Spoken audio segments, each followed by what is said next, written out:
نحمده ونصلي على رسوله الكريم أما بعد فأعوذ بالله من الشيطان الرجيم بسم الله الرحمن الرحيم إن أكرمكم عند الله أتقاكم صدق اللہ العظیم۔ میرے بھائیو، اللہ رب العزت نے ہمیں بہت چیزیں دے کر انعامات سے نوازا اور ہم پر بہت بڑا احسان اور فضل کرم کیا ہے کہ اللہ رب العزت نے ہمیں اپنا قرآن جو کلام اللہ ہے، جو کلام شریف ہے، اللہ کے محبوب صلی اللہ علیہ وسلم پر اتاری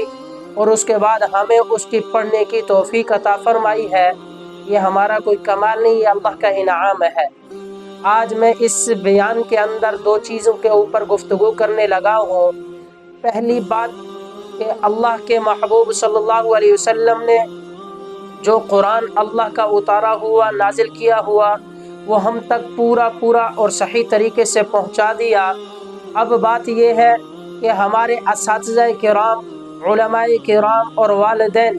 اپنے بچوں کی اچھی تربیت کرتے ہوئے ان کو قرآن مجید کی تعلیم دیتے ہیں،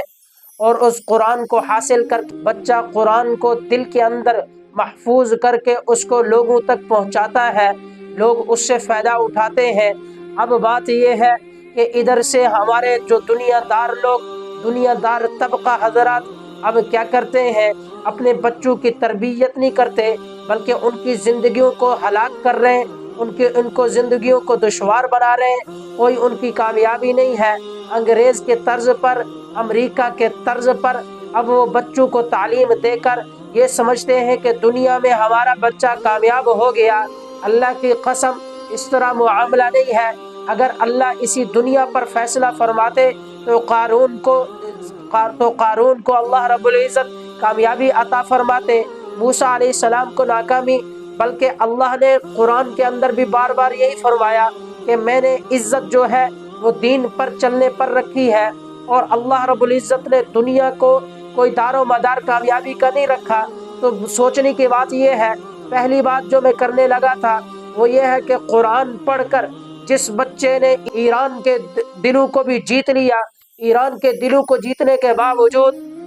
دو ممالکوں کے اندر وہ قرآن ماں باپ اور اساتذہ کرام کے تربیت کی وجہ سے اس نے ایسا پیارا قرآن پڑھا جو پوری دنیا میں مشہور ہونے لگا، جس کا مرتبہ اللہ کے بھی ہاں بہت زیادہ اور دنیا میں بھی اس کی عزت ہے۔ آج ہم نے دنیا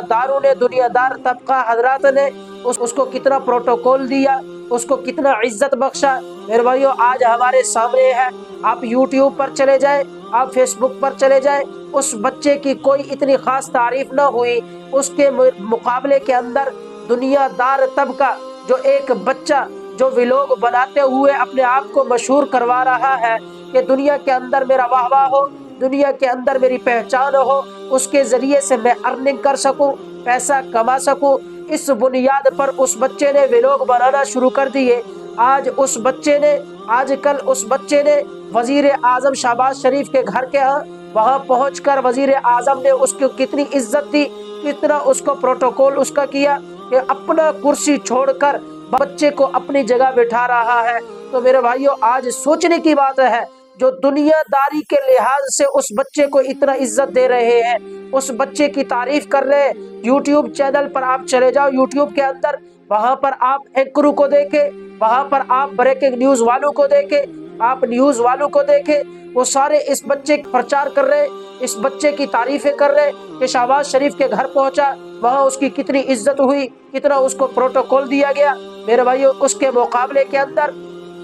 اس حافظ قرآن نے جو دو ممالکوں کو ہلا کے رکھ دیا، ایسی پیاری قرآن پڑھ کر اللہ کا پورے دنیا کو بتا دیا کہ ہمارے اساتذہ کرام، ہمارے والدین ہماری ایسی بہترین تربیت فرما رہے، تو اس نے اس بات کو بتا دیا کہ رسول اللہ صلی اللہ علیہ وسلم کا لایا ہوا قرآن وہ حق اور سچ ہے، اور اس کو پڑھ کر پوری دنیا کے اندر مشہور ہونے لگا، اللہ کے ہاں بھی وہ مرتبہ پانے لگا۔ تو ہمارے وزیر اعظم شہباز شریف کیا کسی اینکر نے، کسی صحافی نے کوئی اس کے متعلق کوئی خاص بات نہ کی؟ کوئی یوٹیوب چینل پر جائے، وہاں پر کسی کی طرح کوئی بات نہ ہوئی، کہ اس بچے نے قرآن کی پہلی پوزیشن حاصل کی، اس کو مبارکباد دی جائے۔ آپ ہمیں ضرورت نہیں ہے آپ اسے پیسہ دیں، آپ اس کی ارننگ کا کوئی ذریعہ بنائیں، نہیں آپ کی ضرورت نہیں ہے۔ بات یہ ہے کہ اس کی عزت کرنا سیکھو۔ جس کے دل کے اندر اللہ نے قرآن رکھ دیا، جس کے دل کے اندر قرآن ہو، اس قرآن والے آدمی کی عظمت شان کیا ہے وہ تمہیں کیا پتا۔ وہ رسول اللہ نے ہمیں بتایا ہے کہ غلام ہونے کے باوجود سیدنا عمر فاروق رضی اللہ تعالیٰ عنہ نے پوچھا کہ ایک غلام امیر کس کو بنایا؟ فرمایا ابھی غلام کو۔ فرمایا وہ تو غلام ہے، پھر اس کو کیوں امیر بنایا؟ صحابہ کرام نے فرمایا اے امیر المومنین، اس کے دل میں اللہ کا قرآن ہے، اس وجہ سے اس کو صحابہ کا بڑا بنا دیا۔ تو دیکھو صحابہ کے اندر اس کی عزت کیا ہے، آج ہمارے ہاں اس بچے کی کیا عزت ہے، کیا شان و شوکت ہے، ہمیں اس کی کوئی پرواہ نہیں، ہمیں کوئی پتہ نہیں کہ اس کی عزت کیا ہوتی ہے، اس کی شان کیا۔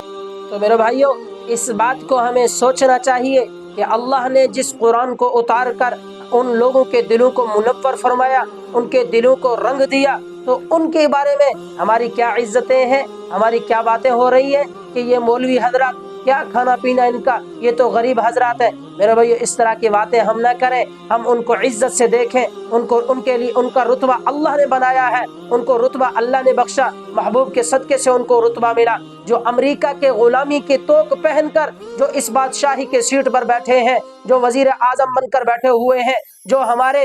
تو میرے بھائیوں، جنہوں نے علماء کے ساتھ ہاتھ ایک کر کے وہ جس وقت اسمبلی پر بیٹھے تو اب وہ انگریز کا غلامی کا